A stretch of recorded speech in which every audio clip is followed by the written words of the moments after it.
आपको मालूम है ना, एक बार हमारे पास भी एक औरत आई थी, बहुत पहले सुनाया था मैंने। वो औरत आई, कहती मौलाना साहब ताबीज़ दे दो। क्यों? कि मेरा पति मेरा कहना नहीं मानता। हमने कहा क्या चाहती हो कि तुम्हारा शौहर तुम्हारे कहने पे चले? तुम जहां कहो उठे वो उठे, तुम कहो बैठे तो बैठ जाए, क्या चाहती हो तुम्हारा गुलाम बन जाए? तो कहा मौलाना साहब आपने तो मेरे दिल की बात ही छीन ली। देखिए औरतों की प्लानिंग।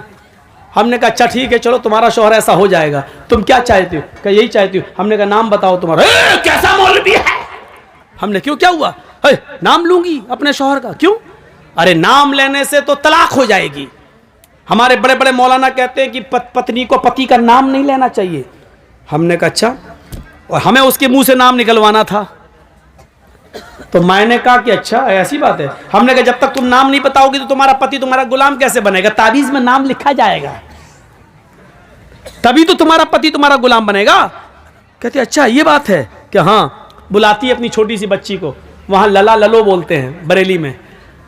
लड़के को लला, लड़की को ललो। ललो इधर आ। हाँ क्या तेरे पापा का क्या नाम है? बच्ची कहती है रहमतुल्लाह। मेरे पापा का नाम रहमतुल्लाह। हमने कहा रहमतुल्लाह? हाँ हाँ हाँ हाँ। हमने कहा ये तो रहमतुल्लाह बता रही है कि हाँ यही नाम है। हमने कहा क्या नाम है? कहा यही जो बताया बच्ची ने। फिर भी नहीं बोल रही, वो भी बड़ी ढीठ है। तो हमने कहा क्या नाम है? ये बच्ची सही से नहीं बोल रही कि वही बोल रही है। सही है क्या? क्या है बच्ची? रहमतुल्लाह। हमने कहा रहमतुल्लाह कि हाँ हाँ जो आप बोल रहे हैं वही है। तो हमने कहा ये नाम तो तुम्हें लेना पड़ता है। कहा कभी नहीं लेती हूं। हमने कहा तो इसका मतलब तुम नमाज नहीं पढ़ती हो? कहा नहीं नमाज 5 टाइम की पढ़ती हूं। हमने कहा नमाज पढ़ती हूं उसमें तो नाम आता है? कहा नहीं आता है। हमने कहा नमाज पढ़ती हूं तो सलाम नहीं फेरती हो? क्या फेरती हूं? हमने कहा उसमें तो आता है अस्सलामु अलैकुम बरहमतुल्लाह। रहमतुल्लाह आता है कि नहीं आता है? तो कहती है जब वो नाम आता तो नहीं लेती हूं। तो हमने कहा फिर क्या कहती हो? तो कहती जब वो नाम आता तो मैं कह देती हूं अस्सलामु अलैकुम ललो के अब्बा। मैं नाम नहीं लेती हूं। अस्सलामु अलैकुम ललो के अब्बा, अस्सलामु अलैकुम ललो के अब्बा। बताइए ये हाल है। अल्लाह की कसम उस औरत ने ये जुमले कहे हैं, मुझसे कहे कि मैं नाम नहीं लेती हूं। हमारे मौलवियों ने कहा कि नाम लेंगे तो तलाक हो जाएगी। बताइए लोगों ने ये बता रखा है, जबकि बीवी अपने पति का, बीवी अपने शौहर का नाम ले तो ये सुन्नत है, ये सुन्नत है। देखिए अल्लाह के नबी अपनी बीवी आयशा से कहते हैं आयशा जब तुम नाराज होती हो तो मैं समझ जाता हूं कि तुम मुझसे नाराज हो, और जब तुम मुझसे खुश होती हो तो मैं समझ जाता हूं कि तुम मुझसे खुश हो। हजरत आयशा ने कहा अल्लाह के नबी कैसे? मैं तो कभी जाहिर नहीं होने देती हूं अपनी नाराजगी, फिर आप कैसे समझ जाते हैं? मैं नाराज भी होती हूं तो हम जाहिर नहीं होने देते कि मैं नाराज हूं, फिर आप कैसे समझ जाते हैं? फरमाया आयशा शौहर हूं तुम्हारा, चेहरा पढ़ता हूं, जानता हूं तुम्हें। का नहीं बताइए आप मेरी नाराजगी का पता कैसे लगाते हो? फरमाया आयशा जब तुम मुझसे नाराज होती हो तो कहती हो किसी बात पर इब्राहिम के रब की कसम। क्या कहती हो? नहीं नहीं इब्राहिम के रब की कसम मैंने ऐसा नहीं किया, इब्राहिम के रब की कसम मैंने खाना खा लिया, इब्राहिम के रब की कसम। जब तुम मुझसे नाराज होती हो तो कहती हो इब्राहिम के रब की कसम, और जब तुम मुझसे खुश होती हो तो कहती हो मोहम्मद के रब की कसम, मोहम्मद के रब की कसम मैंने खाना खा लिया, आप भी खाइए। अल्लाह के नबी मोहम्मद आपके रब की कसम, मोहम्मद के रब की कसम। आयशा जब तुम मेरा नाम लेती हो तो मैं समझ जाता हूं कि तुम मुझसे खुश हो। आयशा की उम्र कितनी है? 9 साल। और अल्लाह के नबी की उम्र कितनी है? 54, 54 साल। लेकिन मियाँ और बीवी के दरमियान इतनी लंबी उम्र का फासला होने के बावजूद आयशा क्या कह रही हैं? मोहम्मद के रब की कसम। और अल्लाह के नबी क्या कह रहे हैं? नाम लो।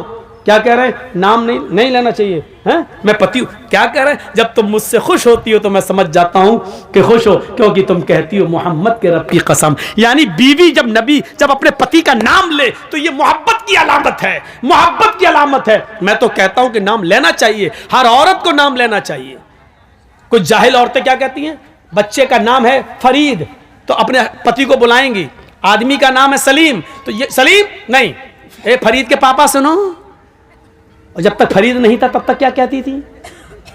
शादी तो तेरी सलीम से हुई है ना, फरीद तो 1 साल के बाद आया है ना, 1 साल तक वो क्या था? ए जी, ओ जी, बस। कहां तुमने अपने आप को बना लिया, ए जी सुनो, अजी सुनो। और जब बच्चा पैदा हो गया, ए फरीद के पापा, ए नसीम के पापा। ये अजीब सिस्टम है, नाम लो डंके की चोट पर।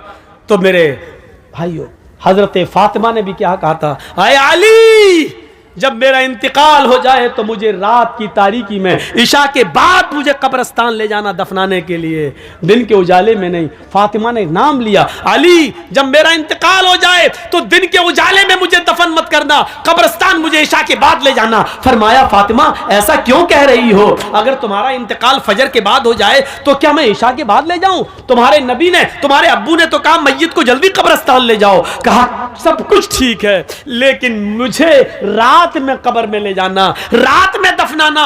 कहा क्यों? कहा अली, मैं नहीं चाहती हूं कि मेरे मुर्दा जिस्म पर पड़े हुए कफन पर भी किसी गैर मर्द की नजर पड़े। मेरे मुर्दा जिस्म पर पड़े हुए कफन पर भी किसी गैर मर्द की नजर पड़े। यह था पर्दा। मैं समझता हूं कि शायद यह तकरीर मैंने कहीं ना की हो, ये जुमले मैंने अभी तक कहीं नहीं बोले हूं। तो सुनो, नमाज पढ़ना बहुत आसान है, सब्र करना आसान नहीं है। यहां मुश्किल चीज को अल्लाह ने पहले पेश किया है। अजान की आवाज आ रही है, अल्लाहु अकबर, अल्लाहु अकबर। इमाम पहुंच गया, मुअज्जिन हय्या अलस्सला, आओ नमाज की तरफ। हम वुजू बनाकर नमाज के लिए जा रहे हैं, अभी मस्जिद में पहुंचे नहीं कि किसी ने रास्ता रोक कर कह दिया, आपका बेटा बहुत सीरियस है, आपकी मां बहुत सीरियस है, तड़पड़ा रही है। मेरे भाइयों, यकीन मानिए कि ऐसे मौके पर इंसान का सब्र का पैमाना लबरेज हो जाएगा अपना बेटे का जब बीमारी का नाम सुनेगा। हो सकता है कि फिर वो मस्जिद के दरवाजे तक भी न जाए और वहीं से पलटी मार दे कि नमाज तो मैं बाद में भी पढ़ लूंगा, कज़ा भी हो जाएगी। लेकिन बेटे को वक्त से पहले हॉस्पिटल पहुंचाना जरूरी है, कहीं ऐसा ना हो कि हॉस्पिटल ले जाते हुए देर हो जाए और डॉक्टर ये कह दें कि तुमने 10 मिनट देर कर दी, अगर 10 मिनट पहले लाए होते तो मैं बच्चे को बचा लेता। मेरे भाइयों, ऐसे मौके पर इंसान पर सब्र नहीं होता है। सब्र करना बहुत मुश्किल काम है। इसलिए अल्लाह ताला ने कहा, नमाज तो तुम पढ़ ही लोगे, नमाज तो पढ़ना बहुत आसान काम है, लेकिन बेटे की बीमारी, माँ की और बाप की बीमारी सोच सुनकर तुम पे सब्र नहीं हो सकता है। इसलिए ऐसे मौके पर सब्र का दामन तुम्हें नहीं छोड़ना है। इस मौके पर सब्र के जरिए अल्लाह से मदद मांगो। सब्र, आपको मालूम है अल्लाह के रसूल एक कब्र के पास से गुजर रहे थे, वहाँ एक औरत बैठी हुई थी जिसका बच्चा इंतकाल कर गया था और वो अपने बच्चे की कब्र पर बैठ कर रो रही थी। अल्लाह के नबी ने उससे कहा, अल्लाह की अमानत है, ले लिया, चलो तुम सब्र करो। वो पहचान नहीं सकी कि ये अल्लाह के रसूल हैं। उसने क्या कहा, अरे चल जा यहाँ से। आ गया, सब्र कर, सब्र कर, सब्र सब्र कर चिल्लाने वाला। जिसकी ऊपर गुजरती है वही जानता है। तुझे क्या मालूम कि मेरा बेटा मर गया है, मेरे ऊपर क्या गुजर रही है, तू क्या जाने। उसने मुहम्मदुर रसूलुल्लाह से ये कह दिया। अल्लाह के रसूल वहां से चले गए। भाई ऐसी मौके पर क्या कहा जाए जब वो अपने बच्चे की मौत पर सब्र नहीं हो रहा है, उससे सब्र नहीं कर पा रही है। वो तंबी करना था, कर दिया, आगे बढ़ गए। बाद में उस औरत से 1-2 दिन के बाद किसी ने कहा, तुमने जिस आदमी से ये जुमला कहा जानते हो कौन? वो मुहम्मदुर रसूलुल्लाह थे। हैं? वो अल्लाह के नबी थे जिनको मैंने ये बोला था कि हाँ।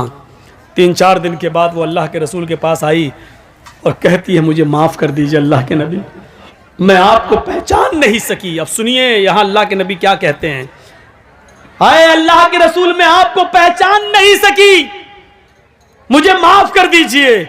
आपने मुझे उस दिन सब्र की तलकीन की थी, मैं सब्र कर रही हूँ।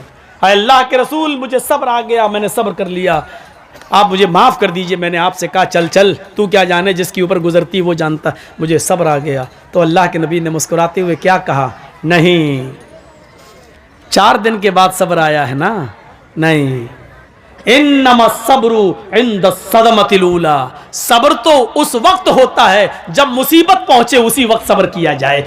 बाद में तो सभी को सब्र आ जाता है, 2 4 5 6 दिन के बाद, 1 हफ्ते के बाद तो सभी को सब्र आ जाता है। आज अगर 4 दिन के बाद तुम्हें सब्र आया है तो क्या आया है? असल सब्र तो उस दिन था जिस दिन तुम्हारा बेटा मरा था और तुम अपने बेटे के कब्र के पास बैठकर रो रही थी, और उस वक्त मैं कह रहा था सब्र करो। उस वक्त तुम सब्र करती तो तुम्हें अज्र मिलता, तुम्हें इनाम मिलता, तुम्हें अल्लाह की यहां सवाब दिया जाता। 4 दिन के बाद माफी मांग रही हो और कह रही हो क्या मुझे सब्र आ गया। आज सब्र का कोई बदला तुम्हें नहीं मिलेगा। सब्र तो वो है जो मुसीबत के वक्त आदमी करे, बाद में तो सभी को सब्र आ जाता है। सब्र को समझने की कोशिश करो। सब्र यही नहीं है, एक गांव का मुखिया है, पुलिस और एसएसपी और डीएम से उसके ताल्लुकात हैं, हम गरीब आदमी है, उसने पकड़ा थप्पड़ हट और हम पिट गए, कुछ नहीं कह रहे हैं उसको, क्यों? मुखिया है, अच्छे ताल्लुकात हैं, सब्र कर लिया। ये सब्र नहीं है, ये सब्र नहीं है, ये जुल्म को सहना है, ये बुज़दिली है। आपने सब्र नहीं किया, आपके दिल में यह था अगर आज इसके पावर के बराबर मैं होता या इसके बराबर मेरे पास पैसा होता या ये पोस्ट मेरी होती, तब देखें ये कैसे जुल्म करता, तब मैं इसको बताता। आप जुल्म सब्र नहीं कर रहे हैं, आप जुल्म सह रहे हैं, और जुल्म को सहना एक और जुर्म है, एक और पाप है, एक और गुनाह है, एक और ये बुज़दिली। आपने मुसलमान कभी बुज़दिल नहीं होता है, मुस्लिम कौम जुल्म सहने के लिए पैदा नहीं हुई है। आपके अंदर गुस्सा है, होना चाहिए। मैं नहीं कहता हूं कि गुस्सा आप मत होइए, मैं कहता हूं कि अगर गुस्सा आपके अंदर है तो इस गुस्से को परवरिश कीजिए, उस गुस्से को पालिए। मैं तो आपको यह नसीहत करता हूं कि गुस्से को पालिए, लेकिन इस गुस्से को आप अपने अंदर पाल पोस कर बड़ा करिए, और यह गुस्सा वहां दिखाइए जब आपका बेटा शराब पीते हुए घर पे आए, तब आपका गुस्सा आना चाहिए। आपकी बीवी बेपर्दा जब बाजारों में घूमती है तब आपको गुस्सा आना चाहिए। इस गुस्से को संभालिए, और जहां गुस्सा होने की जरूरत है वहां गुस्सा कीजिए। यहां गुस्से की जरूरत है, यहां आपकी बेटी बेपर्दगी के साथ घूम रही है, मोबाइल लेती है, अपने जीजा की मोटरसाइकिल पे बैठ के बहनोई के साथ सफर कर रही है, और देवर की मोटरसाइकिल पर भाभी बैठकर जा रही है। आपके अंदर गुस्सा आना चाहिए, और आप अपने छोटे भाई से कहें तेरी हिम्मत कैसे हुई कि तूने अपनी भाभी को यानी मेरी बीवी को पीछे बिठाया, मोटरसाइकिल पे बिठाया। और एक ससुर को अपने दामाद पर गुस्सा आना चाहिए कि तूने अपनी बीवी को छोड़कर मेरी दूसरी बेटी जो तेरी साली है वो तेरी मोटरसाइकिल पे बैठ के बाजार या स्कूल क्यों गई है। इस गुस्से को संभालिए, और इस गुस्से की जरूरत है यहां पेश करने की। आप इस गुस्से को परवान चढ़ाइए। हराम है, हराम है, हराम है अगर कोई जीजा अपनी साली को अपनी बाइक में बिठाकर शॉपिंग कराता है। हराम है अगर कोई देवर अपनी भाभी को बाइक पे बिठा के शॉपिंग कराने के लिए जाता है और ये कहता कि मेरे भाई की इजाजत है। शरीयत भाई की इजाजत के बावजूद भी भाभी को अपने साथ ले जाने की इजाजत नहीं देती है। शरीयत ससुर की इजाजत के बावजूद भी, बीवी की इजाजत के बावजूद भी बीवी की बहन को अपने साथ जाने की इजाजत नहीं देती है। शरीयत शरीयत है, न तेरी बीवी का कानून चलेगा न तेरे बाप का कानून चलेगा। यहां कानून चलेगा तो फातिमा के बाप का कानून चलेगा। अगर मुसलमान हो तो फातिमा के बाप के कानून को मानो, अपनी बीवी के बाप का और अपनी बीवी का कानून नहीं। शरीयत शरीयत है, किसी के बाप की जागीर नहीं है। मुझे जो कहना था कह दिया। जिसको बुरा लगता रहे।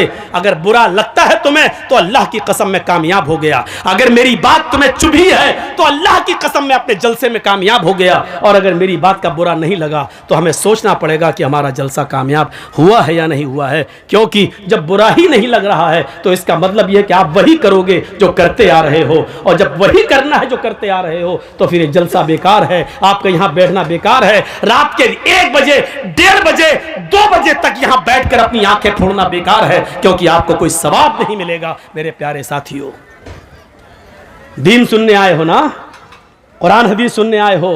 इस कुरान और हदीस की एक बात यह भी है, और गिरह बांधो, इन्ना अज़ाबन यौमल क़यामती, इन्ना अशद्द अज़ाबन यौमल क़यामती अल मुसव्विरून।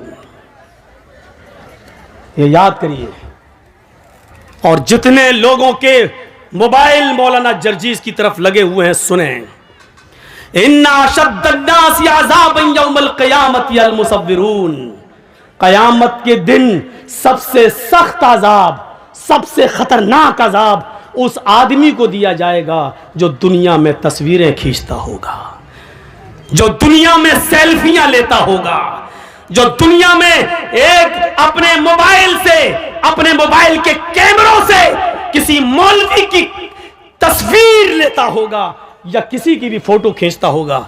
इन्ना अशद्दन नास अज़ाबन, मैं हदीस पढ़ रहा हूं, मुस्लिम शरीफ की हदीस पढ़ रहा हूं। क़यामत के दिन सबसे ज्यादा सख्त, मामूली अजाब नहीं, हल्का अजाब नहीं, इन्ना अशद्दन नास अज़ाबन, अजाब के एतबार से सबसे ज्यादा सख्त अजाब उसको दिया जाएगा। अल मुसव्विरून, जो दुनिया में तस्वीरें खींचता होगा, तस्वीरें बनाता होगा।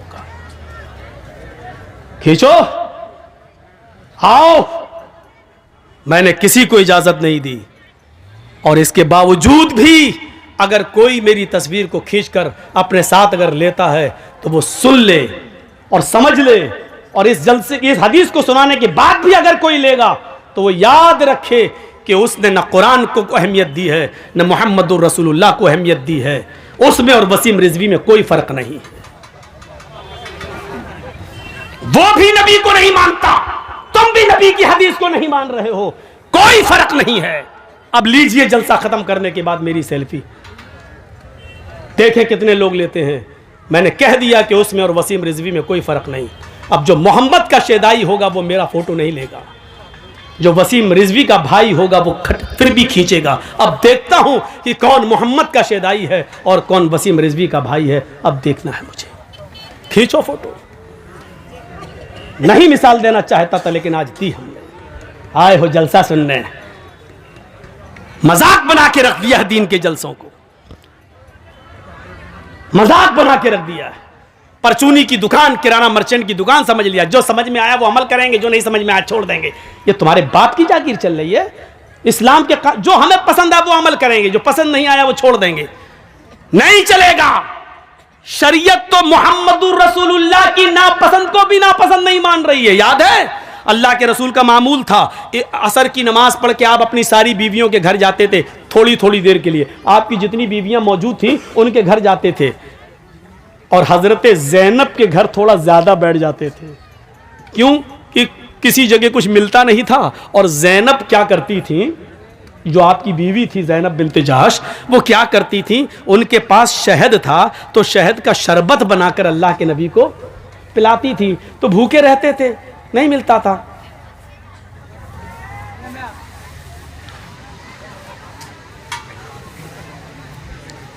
कुत्ते की दुम 100 साल भी रखोगे नल के पाइप में और उसके बाद निकालोगे और ये सोचोगे सीधी हो जाएगी, सीधी नहीं हो सकती, वो टेढ़ी ही रहेगी।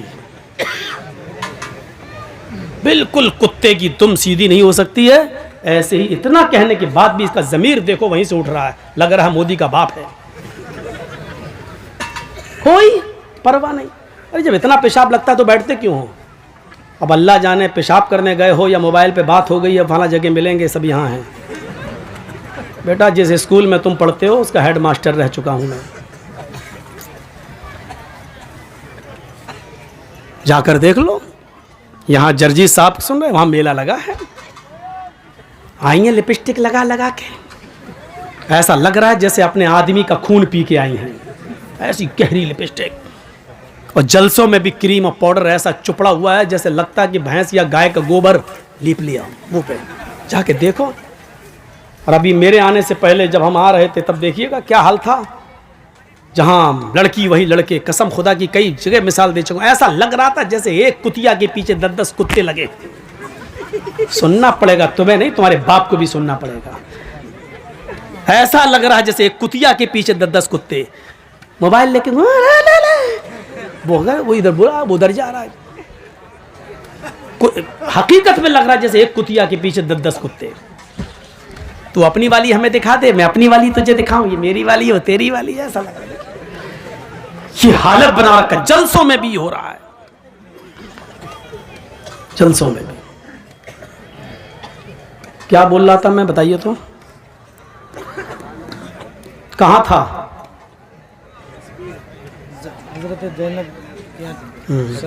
के पास वो कह रहा तस्वीर की बात तो निकल गई। अब हजरत ज़ैनब बिन्ते जहश के यहाँ गए, भूखे रहते थे, तो वो कुछ शहद का शरबत बनाकर अल्लाह के नबी सल्लल्लाहु अलैहि वसल्लम को पिलाती थी, थोड़ी देर हो जाती थी। जिसकी कई बीवियां हों तो बीवियों में तो आपस में टसंग रहती ही है। अच्छा, उनके यहाँ ज़्यादा क्यों बैठ जाते हैं, हमें इतना टाइम क्यों नहीं देते हैं? तो सारी बीवियों ने सलाह कर ली। क्या सलाह की? कि अल्लाह के रसूल जिसके पास भी जाएंगे, ज़ैनब के घर से निकल के जिसके भी पास जाएंगे, सारी बीवियां नबी की ये एक ही बात बोलेंगे कि आपके मुंह से तो मगाफिर की एक पौधा होता है, मगाफिर एक जड़ी बूटी होती है, उसकी बदबू आ रही है आपके मुंह से। तो अब अल्लाह के नबी ज़ैनब के घर से निकले, दूसरी बीवी के यहाँ गए, उन्होंने कहा अल्लाह के नबी आपके मुंह से तो बदबू आ रही है, हैं? बदबू कहाँ से आएगी?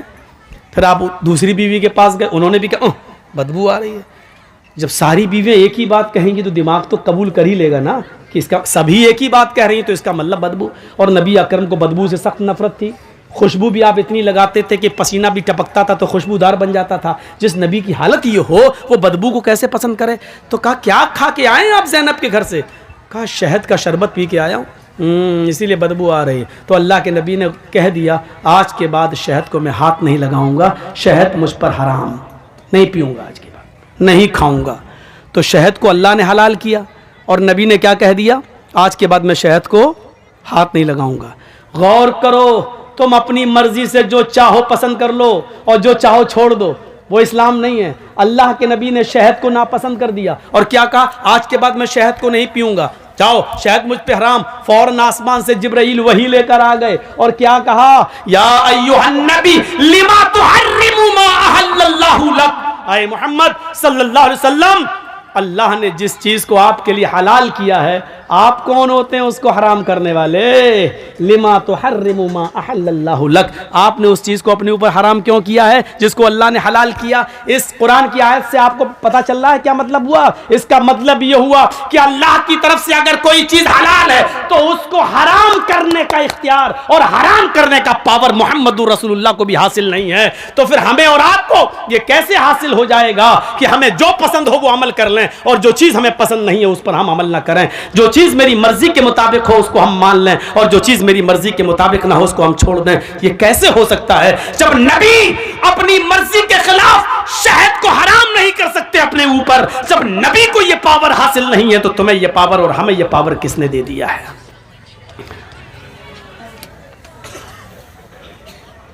अगर इन तस्वीरों की कोई हैसियत होती तो अल्लाह की कसम अल्लाह ताला अपने नबी जनाब मोहम्मद रसूलुल्लाह की तस्वीर की हिफाजत जरूर करता।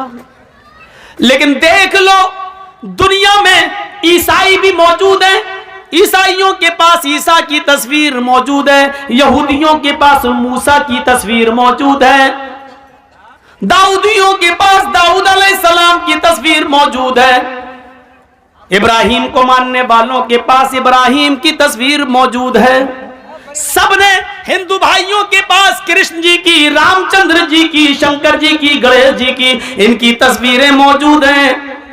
अगर दुनिया में किसी नबी की तस्वीर मौजूद नहीं है तो वो हस्ती है जनाब मोहम्मद रसूलुल्लाह सल्लल्लाहु अलैहि वसल्लम की। क्योंकि अगर आज नबी की तस्वीर होती तो कोई आदमी नमाज पढ़ने मस्जिद में जाता ही नहीं, कोई आदमी अल्लाह के नबी के रोज़े अक़दस पे जाता ही नहीं, वहां दरूद पढ़ता ही नहीं। वो अल्लाह के नबी की तस्वीर को अपने घर लगा लेता, वो नबी की तस्वीर पे हार या माला डाल देता, या तस्वीर को अपने घर में लगाकर 7 चक्कर उसी के लगा के कह देता कि हज हो गया। मेरे प्यारे साथियों, वो नबी अकरम की तस्वीर को छोटे छोटे टुकड़ों में लेकर उसका तावीज बनाता, उसको पहनता और फिर नबी का फोटो अखबारों में छपता, नबी का फोटो पेपरों में आता और कभी उसकी कटिंग होती और वो पैरों के नीचे रौंदा जाता। अल्लाह ताला को अपने नबी की ये रुसवाई और बेइज्जती गवारा न थी मेरे भाइयों, इसलिए अल्लाह ने जनाब मोहम्मद रसूलुल्लाह की कोई तस्वीर दुनिया में बाकी नहीं छोड़ी है, नबी का कोई फोटो बाकी नहीं छोड़ा, बल्कि नबी की जबान से ये कहलवा दिया, इन्ना शद्द अशद्दन्नास अज़ाबन यौमल क़ियामा अल मुसव्विरून। दुनिया में क़यामत के दिन जहन्नम के अंदर सबसे सख्त अजाब उसको दिया जाएगा जिसने दुनिया में तस्वीरें बनाई होंगी, तस्वीरें खींची होंगी। उससे कहा जाएगा इन तस्वीरों में तू जान डाल, इन तस्वीरों में तू रूह डाल, और जाहिर है कि उन तस्वीरों में वो रूह डाल नहीं सकता। फिर अल्लाह की एक पैदा करदा मखलूक की तूने तस्वीर क्यों बनाई? जब उसमें जान डालने की ताकत नहीं थी तो तूने क्यों? आए शादियों में दूल्हा और दुल्हन के फोटो खींचने वालों, आए अपने बिस्तरों पर, अपने बेड पर शादी का मियां और बीवी का फोटो लगाकर बेड पर चिपकाने वालों, मियां और बीवी की तस्वीर अपने कमरे में लटकाने वालों, तैयार हो जाओ। इन्ना अशद्दन्नास अज़ाबन यौमल क़ियामा, क़यामत के दिन सबसे ज्यादा सख्त अजाब इन्हीं को होगा जो दुनिया में तस्वीरें खींचते हैं, दुनिया में तस्वीरें बनाते हैं। और सबसे ज्यादा सख्त अजाब जहन्नम यौमइज़िल्लहा, क़यामत के दिन जहन्नम खींच कर लाई जाएगी। जहन्नम के अंदर 70,000 लगामें पड़ी होंगी और जहन्नम को खींच कर लाया जाएगा। जब जहन्नम को खींच कर लाया जाएगा, जहन्नम चीख रही होगी। और सुनो, हाँ सुनो, कुरान सुनने के लिए बुलाया, हदीस सुनने के लिए जर्जीस को दावत दी, तो सुनो, हाँ सुनो, जहन्नम जब खींच कर लाई जाएगी, अल्लाह कहेगा ऐ जहन्नम क्या चाहती है? जहन्नम चीखेगी और कहेगी उकिल्तु बिसलास, आय अल्लाह मेरे अंदर 3 किस्म के लोगों को पहले डाल, 3 गुनाहगारों को मेरे अंदर पहले डाल। अल्लाह कहेगा ऐ जहन्नम बता तेरे अंदर 3 कौन से गुनाहगारों को डालो? सबसे पहले वो नाम लेगी, आय अल्लाह उकूकुल वालिदैन, माँ बाप के सताने वालों को, माँ बाप को रुलाने वालों को जहन्नम में मेरे अंदर सबसे पहले फेंक। दुनिया में जो अपने माँ बाप को सताया करते थे,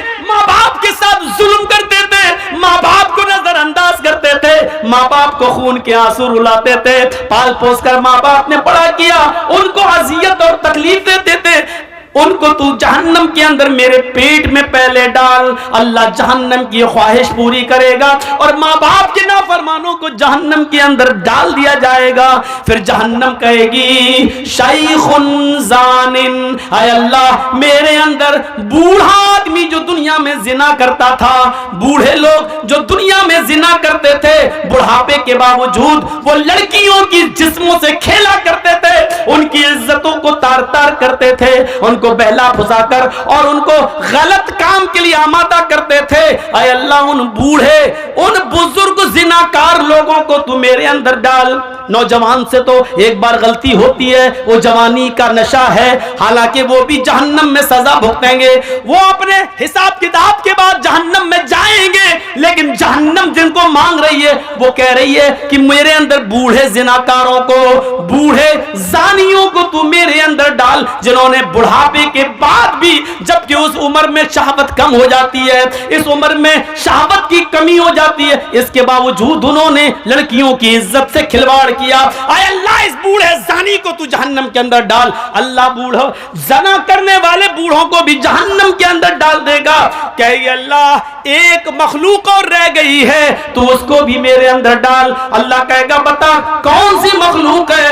अल मुसव्विरून, जहन्नम चीख कर कहेगी तस्वीर बनाने वालों को, तस्वीर खींचने वालों को, फोटो बनाने वालों, फोटो खींचने वालों को अल्लाह जहन्नम मुतालबा करेगी, जहन्नम पूछेगी, जहन्नम अल्लाह से मांगेगी और अल्लाह जहन्नम की फरियाद पूरी करेगा और जहन्नम में इन तस्वीर बनाने वालों को, तस्वीर खींचने वालों को भी डाल दिया जाएगा। एक चीज होती है मजबूरी में किसी चीज की इजाजत देना। पासपोर्ट बनवाना है, जरूरत है। आधार कार्ड में आपका फोटो लगना है, जरूरत है, खींच सकते हो।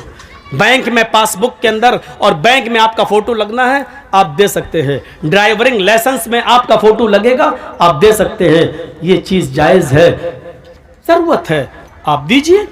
बिना जरूरत क्यों?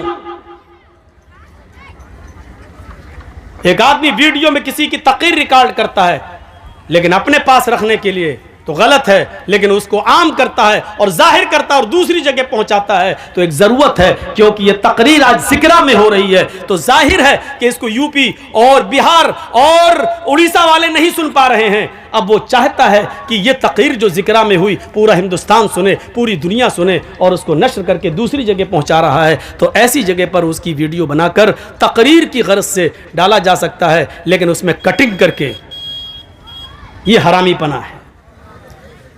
कहा बदबू आ रही है, छोड़ दिया, लेकिन अल्लाह ने मना कर दिया। तो मेरे भाइयों, किसी को पावर नहीं है, अपनी मनपसंद चीजों को ले लो और अपनी मनपसंद चीजों को छोड़ दो। ये इस्लाम नहीं है। पसंद आए तब भी, ना पसंद आए तब भी लेना पड़ेगा। फजर में कौन उठना चाहता है? कोई उठना चाहता है? सर्दी के दिनों में होंठ से होंठ टकरा, सर्दी लग रही है, ठंडे पानी से वुजू बना रहा, कौन चाहता है कि अपने नरम गरम बिस्तर से उठे, कंबल हटाए, लिहाफ हटाए, रजाई को दूर करे, ठंडे पानी से वुजू बनाए और मस्जिद में जाए? कौन चाहता है? कोई नहीं चाहता है, दिल तो नहीं चाहता, लेकिन करना पड़ेगा, चाहे तुम्हारा दिल गवारा करे चाहे न करे, क्योंकि अल्लाह की जन्नत इतनी आसान नहीं है कि बिस्तर पर लेटे रहो, तुम उसके लिए उठकर 2 रकात नमाज भी न पढ़ सको और उम्मीद रखो कि अल्लाह तुम्हें जन्नत दे दे। तुम्हें नापसंद है, लेकिन तुम्हें करना पड़ेगा, इसलिए करना पड़ेगा क्योंकि ये अल्लाह का हुक्म है, यही इस्लाम है। और इस्लाम तुम्हारी मर्जी पर, हमारी मर्जी पर नहीं चलता। इस्लाम चलता है तो अल्लाह और उसके रसूल की मर्जी पर, अल्लाह और उसके रसूल की नाफिज करदा शरीयत के मुताबिक चलता है। साहबा ने कुर्बानियां क्यों दी हैं? अपनी जानें क्यों दी हैं? इसको सोचिए। हमें भी वो कुर्बानियां देने की जरूरत है। कौन आदमी ऐसा है जो ये चाहता कि अपनी जान दे?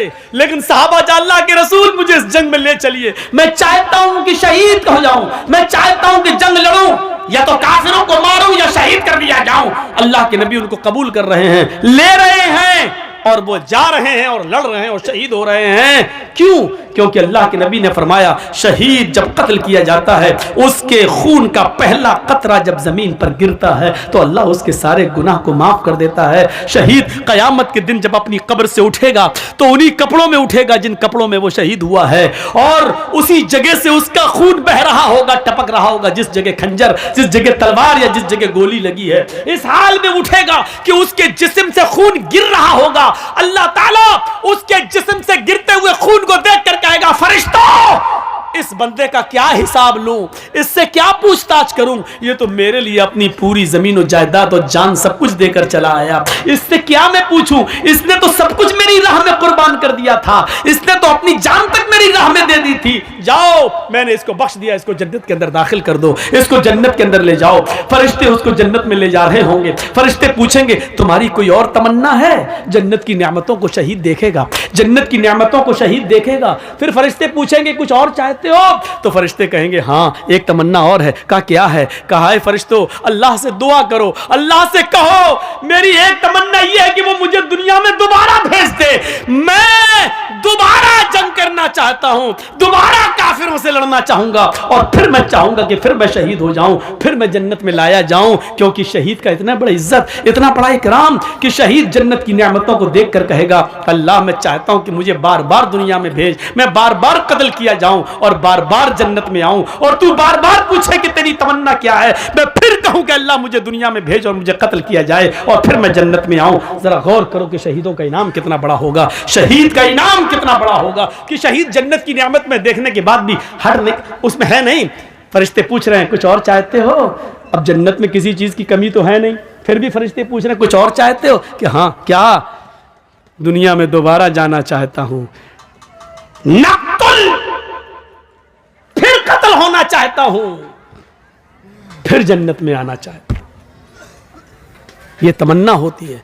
लेकिन फरिश्ते कहेंगे, नहीं, जो रूह एक बार हमारे पास आ जाती है वो दुनिया में दोबारा लौट कर नहीं जाती। अब तुम्हें दुनिया में दोबारा नहीं भेजा जाएगा। जब शहीद को दुनिया में दोबारा इंसान की शक्ल में नहीं भेजा जा सकता, यहां तो बहुत बड़े बड़े बुजुर्गों की रूहें आती हैं हमारे घरों में, शब बारात के हलवे खाने, खिचड़े खाने, और पता नहीं क्या क्या करने।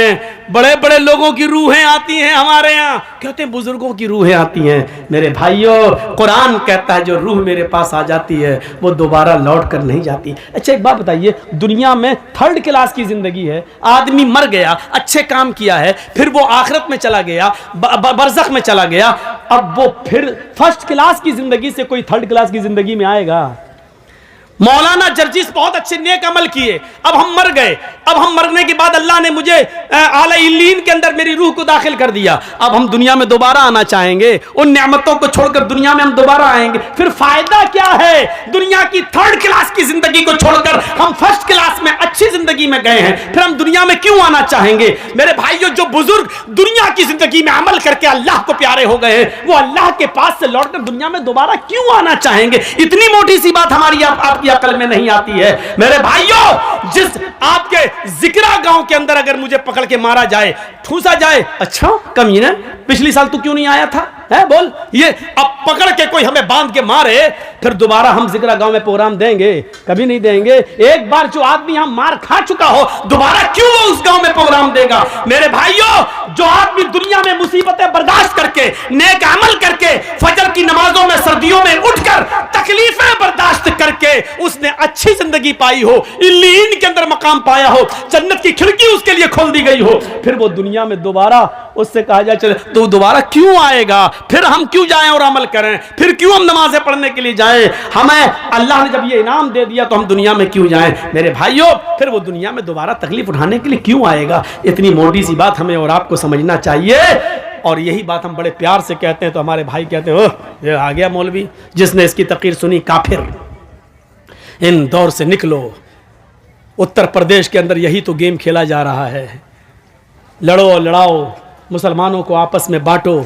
इलेक्शन के मौके पर इसको मंत्र पढ़वाया गया, क्यों जानते हो?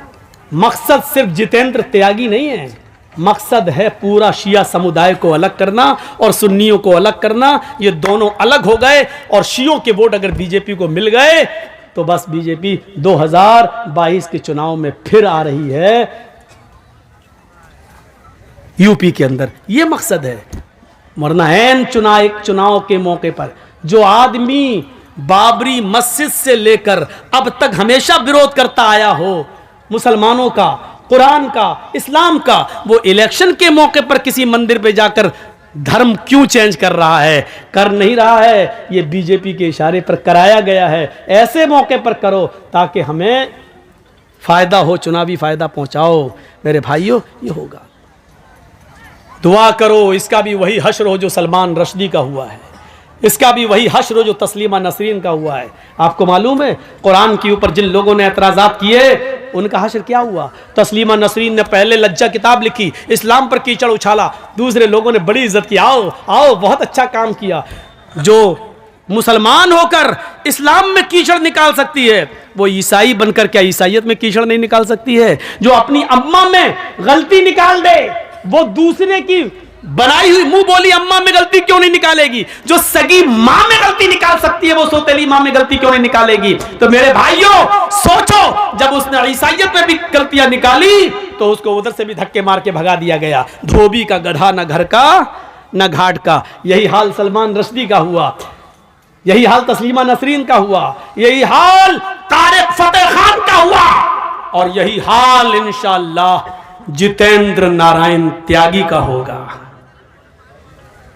जब तक इनके बाप हैं जिंदा या हुकूमत में तब तक इसकी इज्जत है, और जब बाप ही नहीं रहेगा तो इसकी इज्जत भी नहीं रहेगी, और बाप जिंदगी भर नहीं रहेगा। ये आपको मालूम है ना? राहत इंदौरी ने कहा था जो आज साहिबे मसनद हैं कल नहीं होंगे, किराएदार हैं जाती मकान थोड़ी है। ये सब आने जाने वाली सरकारें होती हैं। जब तक बाप जिंदा है बेटे की इज्जत होगी, और बाप हटा तो बेटे का कोई पुरसाने हाल नहीं होगा।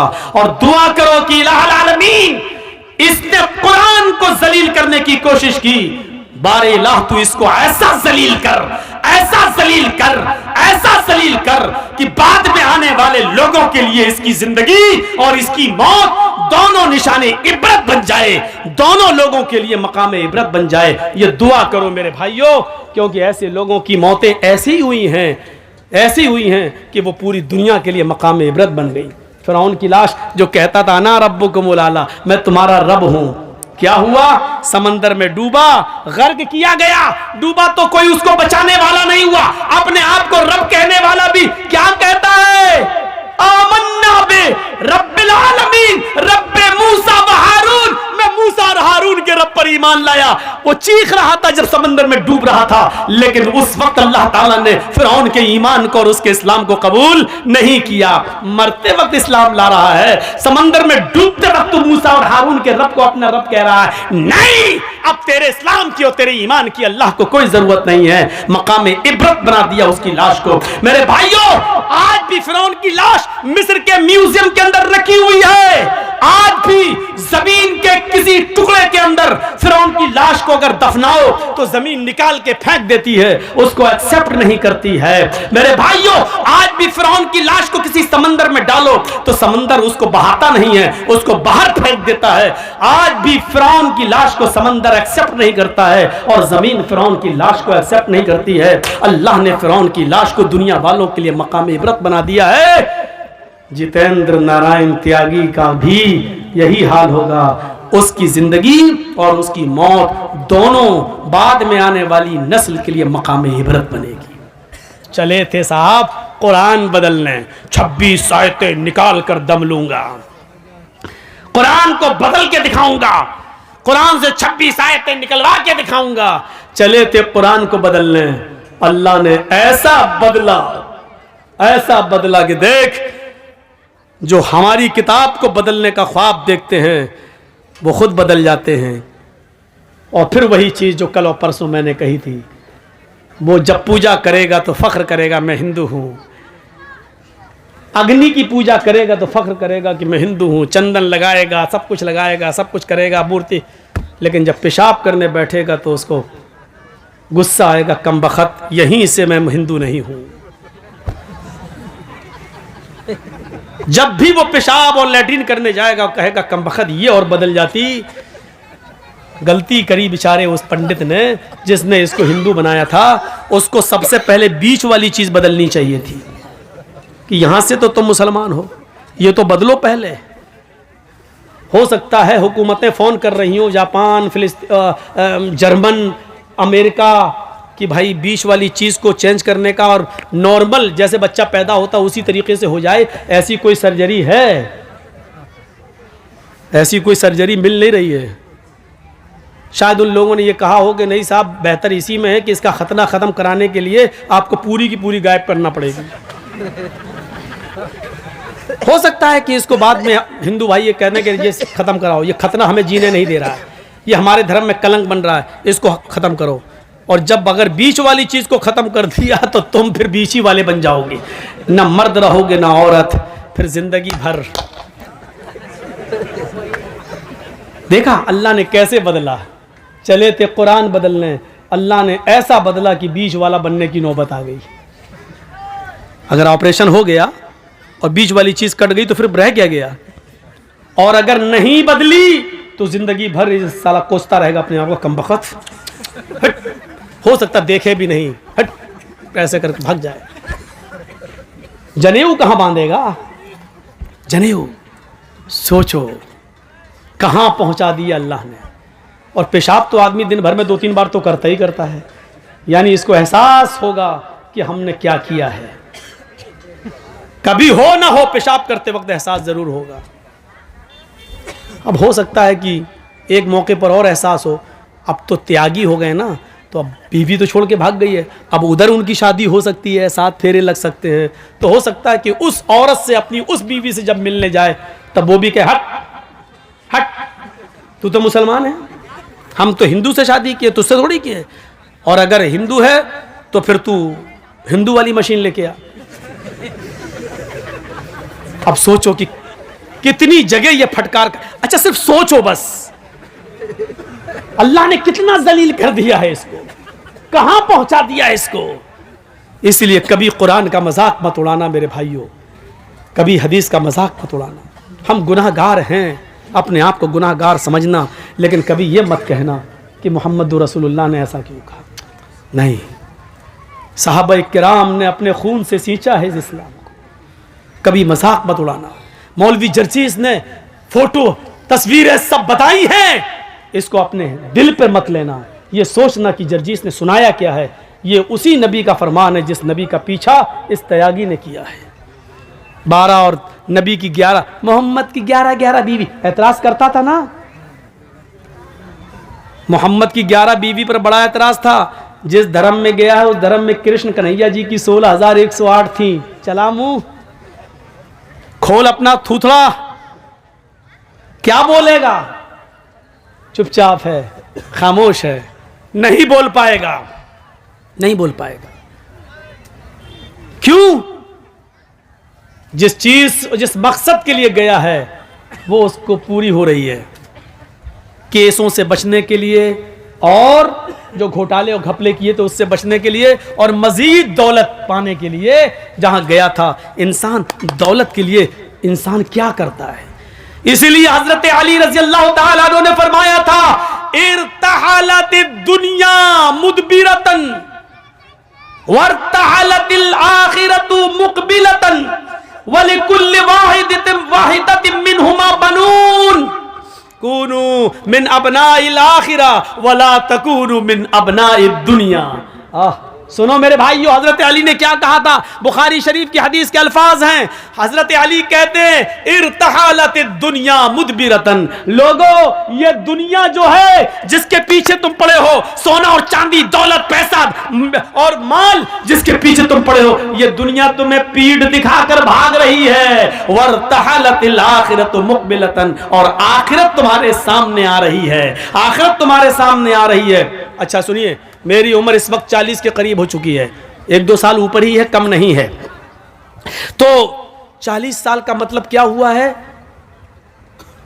40 साल, मान लीजिए अल्लाह ने मेरी जिंदगी 70 साल की दी है, तो इसका मतलब क्या हुआ? एक मिसाल दे रहा हूं, 40 साल दुनिया ने मुझे पीठ दिखा दिया है, दुनिया मुझे पीठ दिखा चुकी है। 40 साल मुझे पीछे छोड़ चुकी है, दुनिया ने मुझे 40 साल का पीठ दिखा दी है। यानी अब जर्जीस ये चाहे कि ये 40 साल मुझे दोबारा मिल जाए तो ये दुनिया जर्जीस को वो खोए हुए वो 40 साल वापस नहीं कर सकती है। वल आखिरतु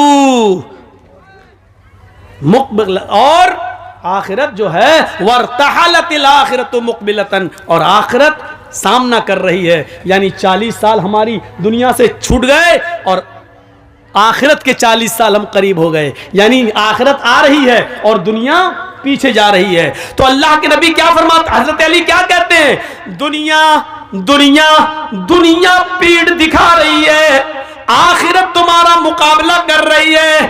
दुनिया जैसे जैसे तुम्हें छोड़ती जा रही है, आखिरत वैसी वैसे तुम्हारे करीब आती जा रही है।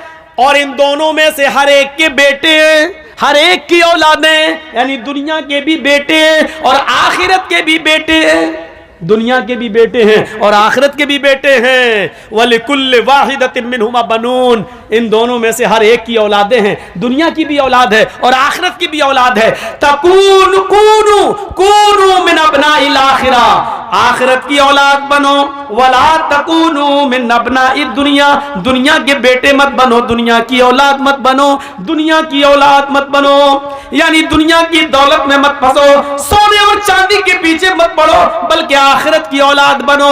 यानी आखिरत कमाओ, एक एक नेकी को गनीमत जानो, एक एक सवाब के काम को करो, एक एक अच्छा काम करो, आखिरत की औलाद बनो। सुनो, इसके बाद हजरत अली क्या कहते हैं? दुनिया की औलाद मत बनो, आखिरत की औलाद बनो। इसलिए कि फ़इन्नल यौमा अमलुन वला हिसाबा व गदन हिसाबुन वला अमला। इसलिए कि आज इस दुनिया में अमल है, हिसाब नहीं है। इस दुनिया में अमल है, हिसाब नहीं है। यानी तुम जो भी करोगे तुमसे कोई हिसाब किताब नहीं लिया जाएगा। दुनिया में नमाज पढ़ोगे तुमसे हिसाब किताब नहीं लिया जाएगा, रोजा रखोगे कोई पूछताछ नहीं होगी, शराब पियोगे तो तुमसे कोई पूछेगा नहीं, जुआ खेलोगे तो तुम्हारा कोई हिसाब किताब नहीं होगा। अब ये तुम्हें सोचना है कि नमाज पढ़ना है, रोजे रखना है, हज करना है, ज़कात देना है, मदरसों में चंदा करना है या नहीं देना या नहीं, ये सारी चीजें तुम्हें सोचना है, तुम्हें सोचना है। या शराब पीना है, जुआ खेलना है, जिना करना है, क्या करना है, ये तुम्हें सोचना है। लोगों फ़इन्नल यौमा अमलुन वला हिसाब, दुनिया में अमल है, हिसाब नहीं। आज अमल है, कोई पूछताछ करने वाला नहीं। वगदन हिसाबुन वला अमल, और कल कयामत के दिन हिसाब किताब होगा, कोई अमल नहीं। कल कयामत के दिन हिसाब किताब होगा, कोई काम नहीं। अब न शराब पीने दी जाएगी, न नमाज पढ़ने दिया जाएगा, न तुम्हें रोजा रखने दिया जाएगा, न जुआ खेलने दिया जाएगा। कल सिर्फ हिसाब ही हिसाब होगा, कोई अमल नहीं होगा। आज अमल ही अमल है, अच्छा करो या बुरा करो, कोई हिसाब नहीं है। अब तुम्हें सोचना है अच्छा करना या बुरा करना है। आज अमल है, हिसाब नहीं। कल हिसाब है, अमल नहीं। दुनिया में अमल है, कोई पूछताछ करने वाला नहीं, और आखिरत में हिसाब है, कोई अमल करवाने वाला नहीं। मेरे भाइयों, अब हमें और आपको सोचना है कि हमें क्या करना है। यह हजरत अली रजी अल्लाह ताला अन्हु ने बयान कर दिया है और बता दिया है। अब हमें और आपको अपनी जिंदगी के बारे में सोचना है कि हमें क्या करना है और क्या नहीं करना है। बनाइए अपनी जिंदगी। तो हिंदू धर्म और इस्लाम की बहुत सी बातें मिलती हैं, बहुत सी बातें मिलती हैं, तौहीद भी मिलती है, आयतें और मंत्र भी मिलते हैं, और कलमा भी मिलता है, नमाज भी मिलती है, रोजा और हज भी मिलता है। हर चीज में हर चीज मिल रही है, यहां तक कि मरने के बाद दोबारा जिंदगी भी मिलती है। हिंदू धर्म में भले ही ये कहा जाता हो कि 7 जन्म है, इंसान मरने के बाद अच्छे कर्म किए होंगे तो इंसान बनेगा, बुरे कर्म किए होंगे तो कुत्ता, बिल्ली, चूहा, बंदर, छछूंदर ये सब बनेगा। लेकिन हकीकत ये है मेरे भाइयों कि हिंदू धर्म के अंदर भी मरने के बाद एक ही जन्म है। मृत्यु पश्चातम द्वितीय जन्मम भवति, ने तृतीय ने चतुर्थ ने पंच ने षष्ठ ने सप्त ने अष्ट ने नवम ने दशकंका। मरने के बाद तुम्हारा एक दूसरा जन्म होगा, न तीसरा, न चौथा, न पांचवा, न छठा, न सातवां, न आठवां, न नवा, न 10वां। यानी मरने के बाद तुम्हें दोबारा इंसान बनाया जाएगा, तुम्हें इंसान की शक्ल में दोबारा लाया जाएगा। तुम कुत्ता, बिल्ली, चूहा, बंदर नहीं बनोगे। यही कुरान कहता है कि मरने के बाद आए लोगों, हम तुम्हें दोबारा जिंदा करेंगे, हम तुम्हारी हड्डियों के पोर तक को बना देंगे। क्या तुम ये समझते हो? आया सबुल इंसान वल्लन नजमा इज़ामा, इंसान ये सोचता है कि हम उसकी हड्डियों को हरगिज़ जमा नहीं कर पाएंगे।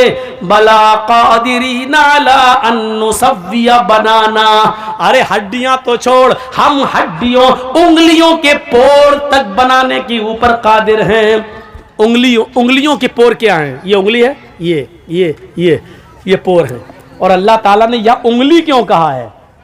उंगलियों के पोर भी, यानी मरने के बाद इंसान की हड्डी गड्डी सब मिल जाए, सड़ जाए, गल जाए, कुछ भी हो। और जब कयामत के दिन अल्लाह जिंदा करेगा तो अल्लाह कह रहा हम हड्डी नहीं, उंगली नहीं, उंगलियों के पोर तक बनाने पर कादिर हैं। जैसा था वैसा। आज आप देख लीजिए, एक उंगली दूसरे इंसान की उंगली से अलग होती है। आपने आधार कार्ड बनवाया है, आपका वो लगा होगा फिंगरप्रिंट, आपने गए होंगे ऐसे, ये अंगूठा। क्यों?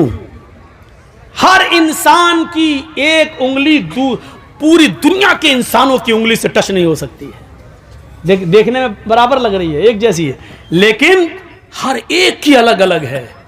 मौलाना जर्जीस साहब ने इंडिया में पासपोर्ट बनवाया, फिर नेपाल चले गए, नेपाल की भी नेशनलिटी ले ली, एक मिसाल दे रहा हूं, और उधर से पासपोर्ट बनवा लिया। अब जैसे ही पासपोर्ट बनवाने जा रहे हैं, उसने कहा चलिए फिंगरप्रिंट दीजिए। जैसे ही फिंगर हाथ रखा उंगली, उसने साफ कह दिया कि ये पासपोर्ट तो मोहम्मद जर्जीस के नाम से इंडिया में बन चुका है।